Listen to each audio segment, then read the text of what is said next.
अतिरिक्त जो पानी है उसको डाइवर्ट करने की योजना सरकार बना रही है और इसके लिए 15 माइन पिट्स में करीब 5200 MLD पानी स्टोर किया जाएगा।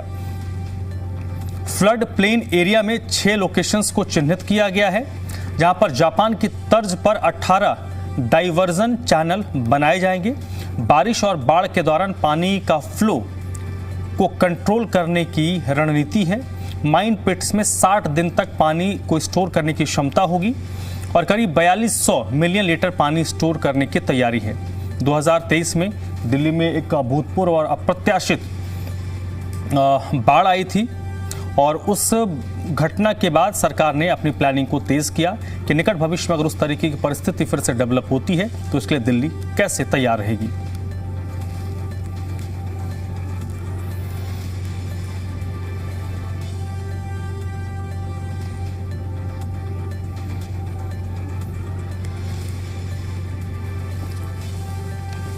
तो चलिए सीधे रुख कर लेते हैं। तान्या चुग इस वक्त मेरे साथ जुड़ रही हैं दिल्ली से, इसी पर ज्यादा जानकारी के साथ।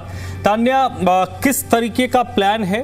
सुनने में बहुत आसान लगता है कि एक तो यमुना में जब मॉनसून के सीजन में पानी का बहाव वैसे ही तेज होता है और ये कहने में बड़ा आसान लगता है कि पानी को हम डाइवर्ट कर देंगे। नदी के पानी को डाइवर्ट करना वो अलग अलग चैनल के जरिए कई जगहों पर, क्या प्लानिंग है और सरकार इसको एग्जीक्यूट कैसे करेगी?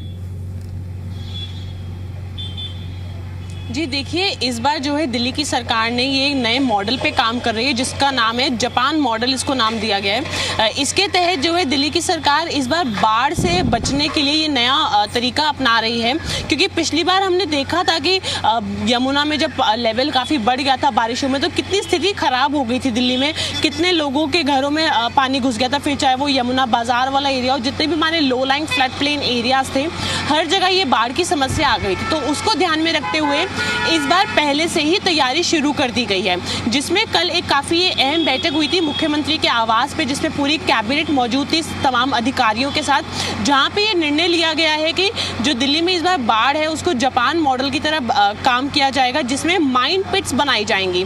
लगभग जो है ये 15 माइन पिट्स बनाएंगे जिसमें 5200 MLD पानी स्टोर किया जाएगा और 18 डाइवर्जन्स बनाए जाएंगे, जिससे जो है पानी को पहले ही डाइवर्ट कर दिया जाए। तो लगातार जो है इस तरीके के कदम उठाए जा रहे हैं, इन पे प्लानिंग चल रही है ताकि बारिश और बाढ़ का जो पानी है, जब यमुना का लेवल बढ़ जाता है तो वो सड़कों पे या हमारे जो निचले लेवल्स पे जो घर हैं यहाँ पे, वहाँ पे जो लोग रहते हैं, जो अभी भी खेती बाड़ी करते हैं दिल्ली के एकदम लो लाइंग फ्लड एरियाज में, वहाँ पर पानी ना आए, किसी का भी नुकसान ना हो, तो उसको ध्यान में रखते हुए पहले ही जो है पानी किया जा रहा है। और लगभग अभी तक जो है 60 दिन तक पानी की स्टोरेज की क्षमता रहेगी इस प्लान को लागू करने के बाद। तो इतना 60 दिन अभी तक जो है दिल्ली की सरकार लेकर चल रही है अपने पास, और इसके तहत जो है बाढ़ के पानी को आगे आने से बचाया जाएगा। ये जो कल एक अहम बैठक हुई थी मुख्यमंत्री के आवास पे, जहाँ पे उन्हीं के साथ साथ सारे कैबिनेट मंत्री मौजूद थे तमाम अधिकारियों के साथ, वहाँ पर ये पूरा जो है प्लान बनाया गया था।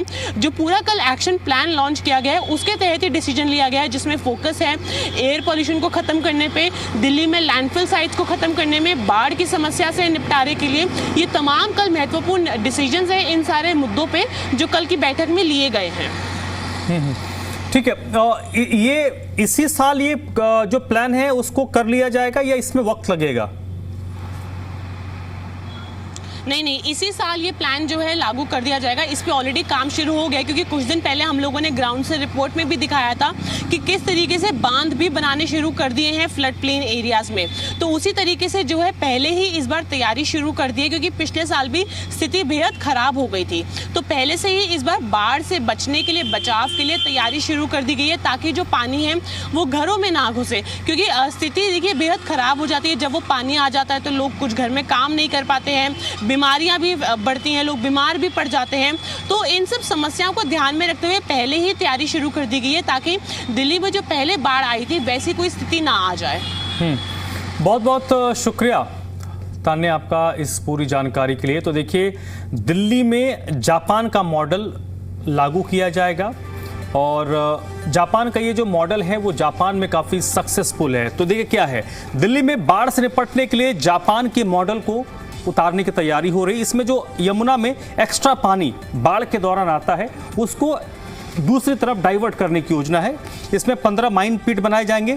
फ्लड प्लेन एरिया में 6 लोकेशन सरकार ने चिन्हित किया गया है जहां पर उन पानी को स्टोर किया जाएगा। इसमें 18 डाइवर्जन चैनल बनाए जाने हैं और इन्हीं 18 जो डाइवर्जन चैनल बनेगा उसमें बाढ़ का जो एक्स्ट्रा पानी आता है उसको स्टोर किया जाएगा। इसमें 60 दिन तक पानी को स्टोर करने की क्षमता होगी और जब बाढ़ का पानी आता है तो अपने साथ कई चीज़ों को बहा कर ले जाता है। तो जब पानी को डाइवर्ट किया जाएगा तो वो बहाव भी कम होगा, जो नुकसान होता है वो भी कम होगा।